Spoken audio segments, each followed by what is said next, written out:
Hello বন্ধুরা, আমি অমিতাভ আর আপনারা দেখছেন স্পোর্টস লাভার অমিতাভ ইউটিউব চ্যানেল। তো গাইস, আজকের এই ভিডিওতে আমরা কথা বলবো যে কেকেআর ভার্সেস আরসিবির ম্যাচে প্লেইং ইলেভেনে কী কী বড় বদল আসতে পারে। আর এই কেকেআর ভার্সেস আরসিবির ম্যাচটা হতে চলছে এই রবিবার দুপুর 3:30তে ইডেন গার্ডেনে। আর এই ম্যাচে আরসিবি গ্রিন কালারের জার্সি পরবে। বদল বলতে খুব একটা যে আসবে তা না, বাট যদি বদল করা যায় তাহলে হয়তো অনেক ভালো কিছুও হতে পারে। তো আমার মনে হয় যে এই যে এখন ভেঙ্কাটেশ আয়ার খুব একটা ভালো ফর্মে নেই, শ্রেয়াস আয়ারও খুব একটা ভালো ফর্মে নেই, কিন্তু শ্রেয়াস আয়ারকে তো আর বাদ দেওয়া যাবে না, গেলে ভেঙ্কাটেশ আয়ারকে বাদ দেওয়া যেতে পারে।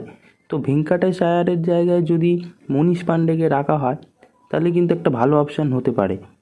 আর ইডেনের পিছে আমরা কিন্তু দেখছি স্পিনাররা কিন্তু খুব কম রান খাচ্ছে, আর ফাস্ট বোলাররা একটু বেশি রান খেয়ে যাচ্ছে। তো সেই ক্ষেত্রে যদি ভাইবা বারোরাকে যদি বসিয়ে রেখে যদি সুভাষ শর্মাকে যদি আনা হতো তাহলে সেদিক দিয়ে একটা হয়তো পজিটিভ দিক কিছু একটা আসতে পারতো। কারণ আমরা দেখেছিলাম কেকেআর ভার্সেস আর ম্যাচে আমরা জেতা ম্যাচটা হেরে গেলাম, আর লাস্টের দিকে দেখলাম ফাস্ট বোলাররাও একটু বেশি রান খেয়ে যাচ্ছিলো। তো আমার মনে হয় হয়তো স্পিনের পরিমাণ একটু বাড়ালে হয়তো বাড়ানো যেতেও পারে। তো আমি মনে করব যে সুভাষ শর্মাকে যদি আনা হয় তাহলে হয়তো একটা ভালো দিক আসতে পারে। এবার অনেকে বলছে যে মিচেল স্টার্ককে কি বসানো হবে। মিচেল স্টার্ককে, আমার সত্যি কথা বলতে মিচেল স্টার্কের খেলা দেখে মানে একদমই ফালতু লাগছে।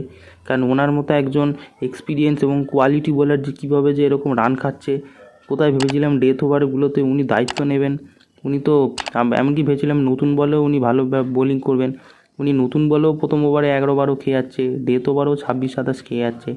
কিন্তু ওই যে টাকা একটা ম্যাটার করে, 24.75 কোটি টাকা দিয়ে ওনাকে কেনা হয়েছে, ওনাকে তো আর বেঞ্চে বসিয়ে রাখার জন্য হয়নি।